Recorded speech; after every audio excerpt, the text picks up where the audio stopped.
My brother, the bird. We live near Central Park. On nice days, I like to play there after school. I'm allowed to walk over by myself as long as I'm going to be with friends. My mother doesn't want me hanging around the park alone. For one thing, Jimmy Fargo has been mugged 3 times, twice for his bicycle and once for his money. Only he didn't have any to give the muggers. I've never been mugged, but sooner or later I probably will be. My father's told me what to do. Give the muggers whatever they want and try not to get hit on the head.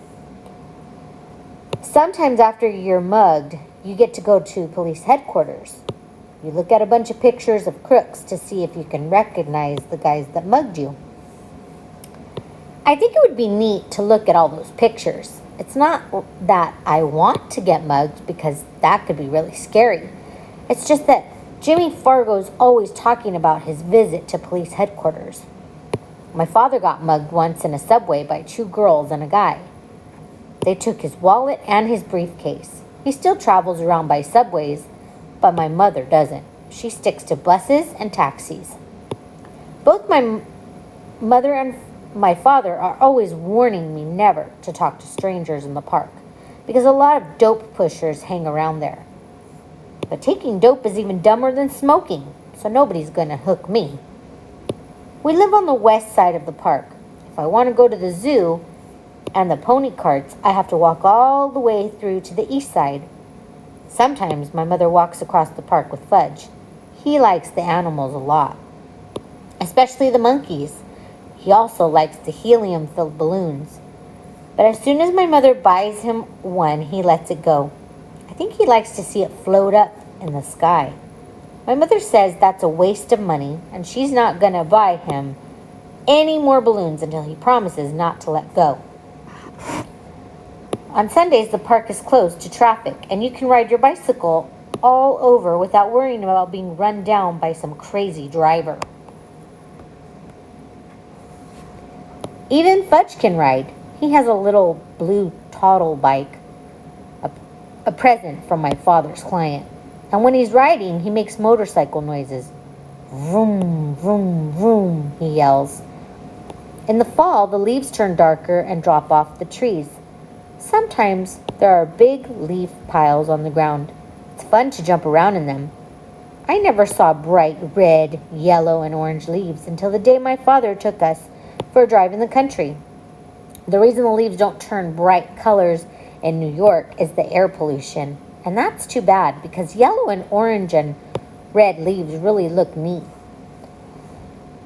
One nice sunny afternoon, I called for Jimmy Fargo and we went to the park. Jimmy is the only kid on my block who's in my class at school. Unless you count Sheila, and I don't. She lives in my building on the 10th floor. Henry, the elevator operator, is always making jokes about me and Sheila. He thinks we like each other.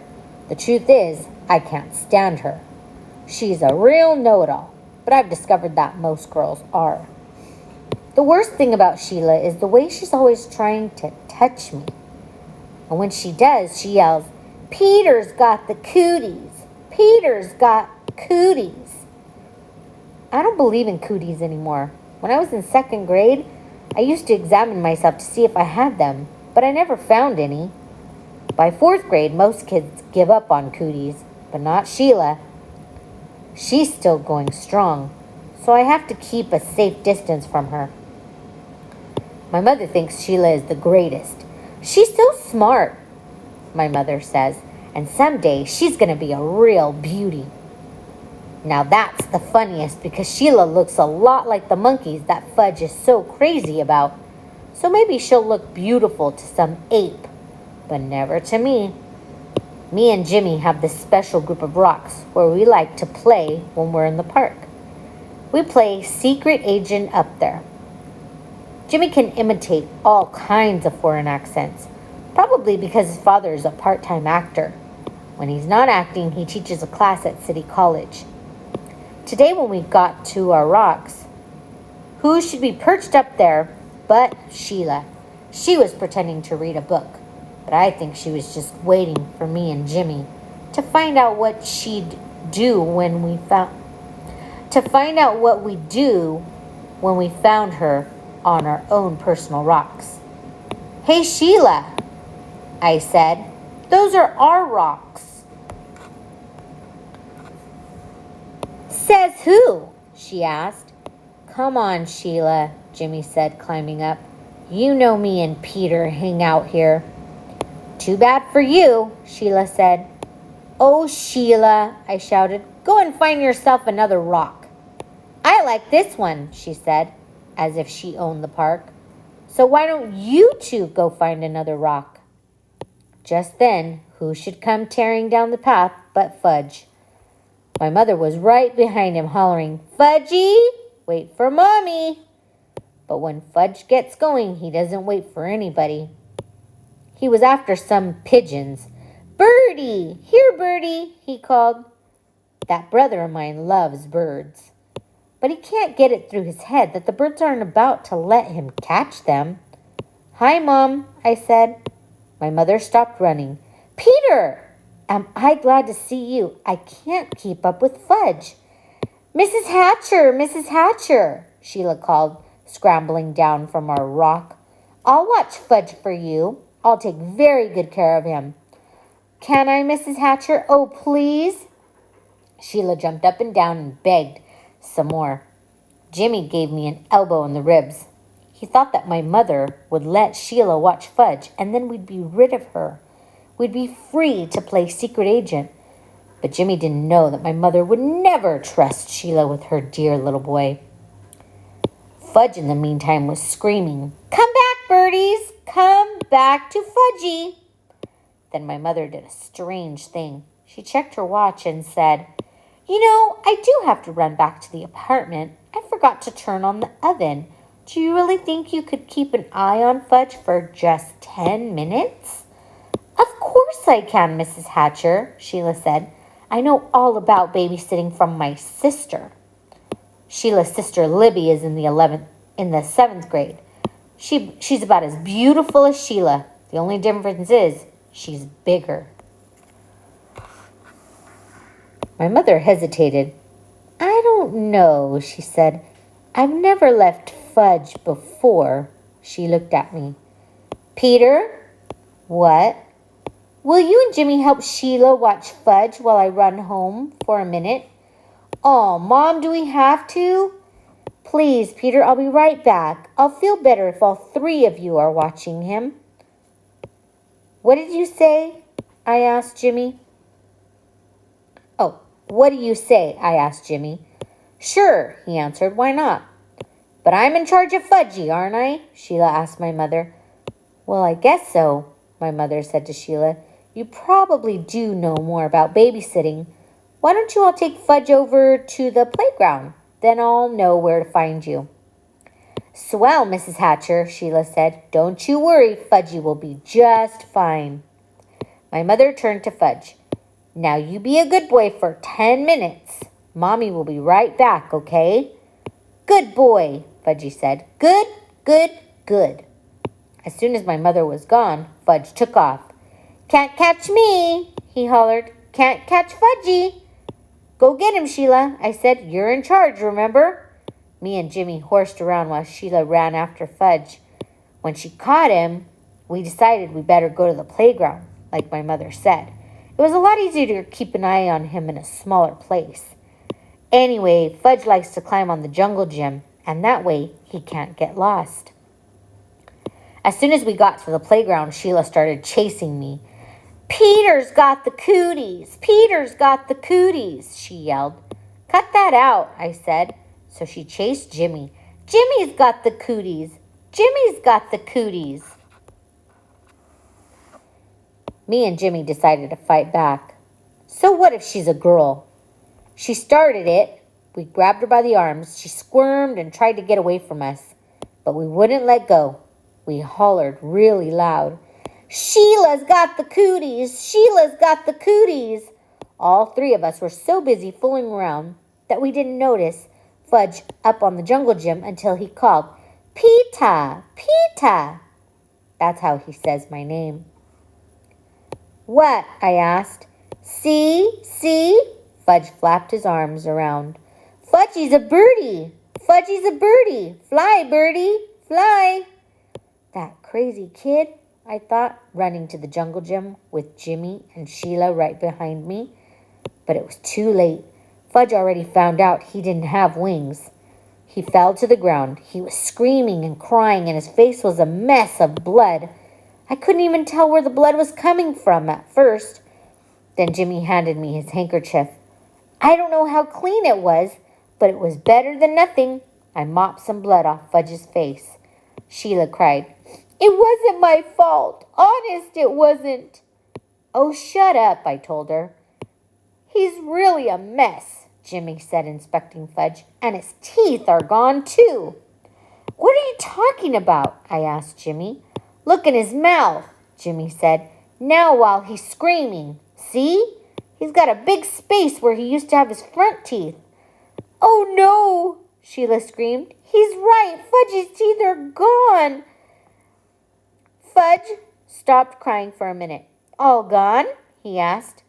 Open your mouth wide, I said. He did, and I looked in. It was true. His top two front teeth were missing. My mother's going to kill you, Sheila, I said. Was I glad I wasn't left in charge of my brother? Sheila cried louder. But it was an accident. He did it himself. Himself. You better find his teeth, I said. Where should I look? Sheila asked. On the ground, stupid. Sheila crawled around looking for Fudge's teeth while I tried to clean him up some more. See, Fudge said, showing me all his wounds. Boo-boo here and here, more boo-boo here. His knees and elbows were all scraped up. I'm going to get your mother, Jimmy hollered, running out of the playground. Good idea, I called. I just can't find them, Sheila said. Well, keep looking, I yelled. Honestly, Peter, there aren't any teeth here. All gone, Fudge asked again. Not all, I told him. Just two. Fudge started to scream, Want my teeth! Want my teeth! Jimmy must have met my mother on her way back to the park because it only took about 2 minutes for her to get there. By that time, a whole crowd of kids had gathered around us. Most of them were crawling on the ground like Sheila looking for Fudge's teeth. My mother picked up Fudge. Oh, my baby, my precious, my little love. She kissed him all over. Show Mommy where it hurts. Fudge showed her all his boo-boos. Then he said, All gone. What's all gone? My mother asked. His top two front teeth, I said. Oh, no, my mother cried. Oh, my poor little angel. Sheila sniffled and said, I just can't find them, Mrs. Hatcher. I've looked everywhere, but Fudge's teeth are gone. He must have swallowed them, my mother said, looking into Fudge's mouth. Oh, Mrs. Hatcher, how awful. I'm sorry. I'm really very sorry, Sheila cried. What will happen to him? He'll be all right, Sheila, my mother said. I'm sure it was an accident. Nobody's blaming you. Sheila started bawling again. My mother said, Let's go home now. I thought my mother was being pretty easy on Sheila. After all, she was left in charge. When we got home, Mom washed Fudge's cuts and scrapes with peroxide. Then she called Dr. Cone. He told her to take Fudge to our dentist, so my mother called Dr. Brown's office and made an appointment for the next day. When that was done, she gave Fudge some socks to play with. I went into the kitchen to have a glass of juice. My mother followed me. Peter Warren Hatcher, she said, I'm sorry that I can't trust you for just 10 minutes. Me? I asked. Trust me? What's this got to do with me? My mother raised her voice. I left your brother with you for 10 minutes and just look at what happened. I'm disgusted with you. It was Sheila's fault, I said. You said Sheila was in charge. So how come you're mad at me and not at Sheila? I just am, my mother shouted. I ran to my room and slammed the door. I watched Dribble walk around on his favorite rock. My mother's the meanest mother in the whole world, I told my turtle. She loves Fudge more than me. She doesn't even love me anymore. She doesn't even like me. Maybe I'm not her real son. Maybe somebody left me in a basket on her doorstep. My real mother's probably a beautiful princess. I'll bet she'd like to have me back. Nobody needs me around here, that's for sure.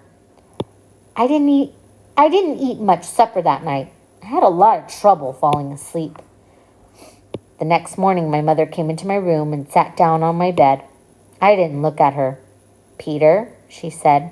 I didn't answer. Peter, I said some things yesterday that I didn't really mean. I looked at her. Honest? I asked. Yes. You see, I was very upset about Fudge's accident, and I had to blame somebody, so I picked on you. Yes, I said. You sure did. It wasn't your fault, though. I know that. It was an accident. It could have happened even if I had been in the playground myself. He wanted to fly, I said. He thought he was a bird.